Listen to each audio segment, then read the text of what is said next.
संगीत एक साधन है और बिना साधना के उत्कृष्ट शिक्षा हासिल नहीं की जा सकती। स्वदेश न्यूज से बातचीत करते हुए मान सिंह तोमर संगीत एवं कला विश्वविद्यालय के कुलगुरु प्रोफेसर पंडित साहित्य नाहर ने कहा कि कला एवं संगीत की शिक्षा बिना साधना की संभव नहीं है। प्राचीन शिक्षा व्यवस्था में भी संगीत का एक अपना अलग योगदान रहा है। राष्ट्रीय शिक्षा नीति पर बातचीत करते हुए प्रोफेसर पंडित साहित्य नाहर का कहना है कि नई शिक्षा नीति शिक्षा के क्षेत्र में एक अलग आयाम निर्धारित करेगी। भारतीय शिक्षा में संगीत का कितना योगदान है आज हम जानेंगे। यूनिवर्सिटी राजा मान सिंह तोमर विश्वविद्यालय के कुलपति यानी कुलगुरु पंडित प्रोफेसर साहित्य कुमार नाहर साहब से। बड़ा आप जो विभूति देख रहे हैं बड़ी अद्भुत विभूति है और निश्चित तौर पर संगीत के क्षेत्र में है और सितार वादन में वो टॉप, जो मैंने अभी बोर्ड पढ़ा उनका, तो एक बहुत अच्छे कलाकार हैं। उनसे आज जानने की कोशिश करते हैं। सर, राष्ट्रीय शिक्षा नीति अगर बात करें तो देश में लागू की गई है 29 जुलाई 2020 को। 4 साल पूरे हो गए हैं। 2021 में इसका कानून शुरू हुआ।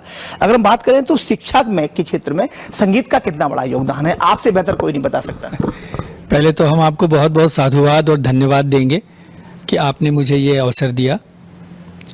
देखिए, हमारे देश में जो राष्ट्रीय शिक्षा नीति का आरंभ हुआ है, नवीन राष्ट्रीय शिक्षा नीति कहते हैं 2020, इसमें संगीत और कलाओं को बहुत महत्व दिया गया है और इतना महत्व दिया गया है कि उसमें ये इंगित है कि इसकी शिक्षा दीक्षा या बच्चों को इससे सारोकार कराना प्रारंभिक कक्षाओं से होना चाहिए, क्योंकि संगीत और कलाएं हमारे देश में केवल शिक्षा का विषय नहीं है, संस्कार का विषय है।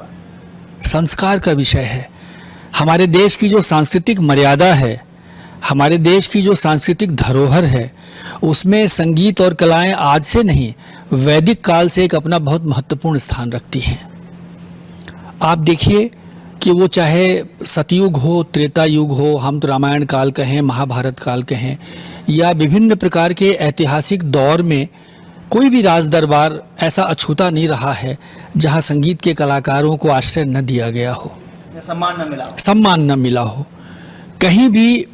और संगीत तो जीवन के दोनों मापदंडों में आवश्यक है। सुख का अगर अवसर है तो भी संगीत है, अगर दुख के अवसर हैं तो भी संगीत है, क्योंकि संगीत ईश्वर का एक स्वरूप है।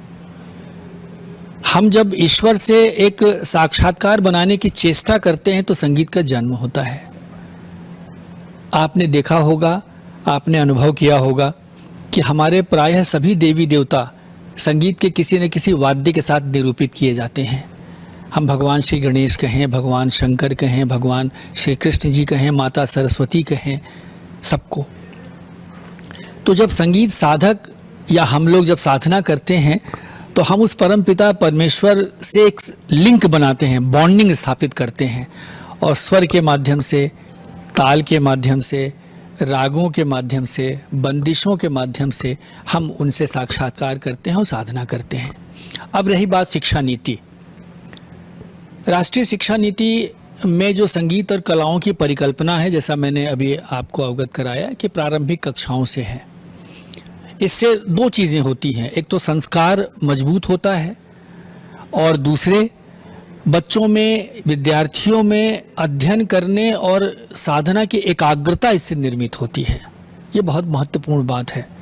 और संगीत में गुरु शिष्य परंपरा, गुरुकुल परंपरा कल भी था, आज भी है और कल भी रहेगा बिना इसके। अगर हम बात करें, अगर ग्वालियर की बात करें, ग्वालियर को एक संगीत नगरी के रूप में देखा जाता है क्योंकि तानसेन जी यहीं से आते हैं। राजा मान सिंह तोमर संगीत प्रेमी हुआ करते थे और उनके नाम पे यूनिवर्सिटी में है और इस यूनिवर्सिटी का पूरा इसमें पदभार आपको मिला हुआ है। अपने आप को कैसे देखते हैं आप संगीत की एक नगरी में, फिर राजा मान सिंह तोमर विश्वविद्यालय में एक कुलगुरु का होना? क्योंकि कुलगुरु एक ऐसा शब्द है कि बिल्कुल कह सकते हैं कि संगीत की खोज के साथ साथ, चूंकि आप एक बहुत अच्छे कलाकार भी हैं, जो मैंने देखा है, लोगों से सुना भी है, तो ये कहाँ कनेक्ट करता है? ग्वालियर में होना, तानसेन की नगरी में होना, यहीं के विश्वविद्यालय का कुलगुरु होना, और साथ में संगीत को आप शिक्षा में जो मतलब समाहित होता है, उसके क्या मायने? देखिए, मैं पहले तो बता दूं, मैं मूलतः प्रयागराज से हूँ, जहाँ त्रिवेणी संगम है, प्रयागराज विश्वविद्यालय में मैं 42 साल अध्यापन किया और ग्वालियर में राजा मानसिंह तोमर विश्वविद्यालय में सेवा करने का एक जो सुखद अनुभूति है, मेरे लिए सौभाग्य की बात है। ग्वालियर में जैसा आपने कहा, राजा मानसिंह तोमर जी, तानसेन, बैजू बाबरा, शंकर पंडित का घराना, राजा भैया पूछ वाले का घराना, अमजद अली खान साहब उसी परंपरा से, और अब जब सिटी ऑफ म्यूज़िक यूनेस्को ने इसको घोषित कर दिया है, तो पहले से ही तो इसकी परंपरा सुदृढ़ तो थी ही, अब और हमारी जिम्मेदारी और जवाबदेही बन जाती है। और इन सब, अभी दिसंबर में ताल दरबार का कार्यक्रम हुआ, Guinness book of world record, Kathak Kumbh का कार्यक्रम हुआ, सब में विश्वविद्यालय की बड़ी अहम भूमिका रही है। तो मैं तो इसे मानता हूं कि मैं यहाँ कुलगुरु के रूप में एक सेवा करने का मुझे सुखद अवसर मिला है और मैं पूरी तन्मयता से और निष्ठा से लगा हुआ हूँ। पंडित जी, बड़ा एक अजब सा सवाल है, क्योंकि आज के संगीत की बात करें तो संगीत आपने देखा होगा कि जो गाने चल रहे हैं, चूंकि आप बहुत अच्छे सितार वादक हैं, संगीतज्ञ हैं, आज के संगीत में और गुरुकुल परंपरा के संगीत में बेसिक अंतर क्या देखते हैं? आजकल जो गाने आ रहे हैं समझ में नहीं आते। पहले हम बात करें, अगर हम 5 दशक पहले की बात करें या 10 दशक पहले की बात करें, तो वो संगीत समझ में आता था। आज जो संगीत वर्तमान में चल रहा है, उस संगीत से अगर हम परिभाषित करें पहले के संगीत को, तो कैसे देखते हैं? देखिए, पहले संगीत मूलतः साधना के लिए हुआ करती थी और राज दरबारों में आश्रय मिलता था, तो उनको और प्रकार के एन के न प्रकारने और धन अर्जित करने की बहुत चिंता नहीं रहती थी। आज क्या हो गया है कि थोड़ा सा उसका कॉमर्शियल एस्पेक्ट जुड़ गया है और वो कुछ न कुछ व्यवस्था भी है कलाकारों की। केवल रियाज ही करते रहेंगे तो पेट भरने का साधन कहाँ से होगा? राजा महाराजा रहे नहीं, शासन से भी बहुत कुछ हो तो रहा है, मगर अभी और आगे होने की बहुत आवश्यकता है।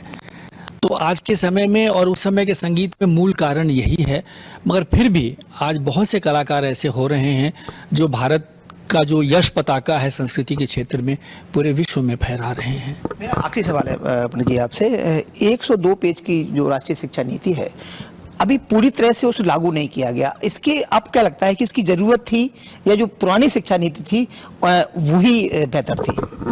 देखिए, नई राष्ट्रीय शिक्षा नीति में एक जो सबसे महत्वपूर्ण बात है, इसमें एमी मल्टीपल एंट्री और मल्टीपल एग्जिट एक बात, दूसरी बात इंटरडिसिप्लिनरी की बात की गई है। तो मुझे लगता है कि इसका ये आयाम बहुत मजबूत है।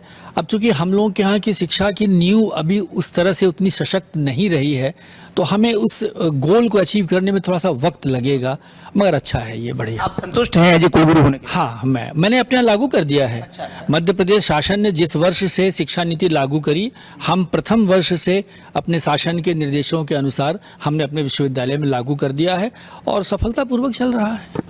सर, आपका बहुत बहुत धन्यवाद। आपने इतना ही समय निकाल के, चूंकि कल आपका एक बड़ा कार्यक्रम होने जा रहा है, आपने समय दिया, आपको बहुत बहुत आभार। आपको भी बहुत धन्यवाद, आभार।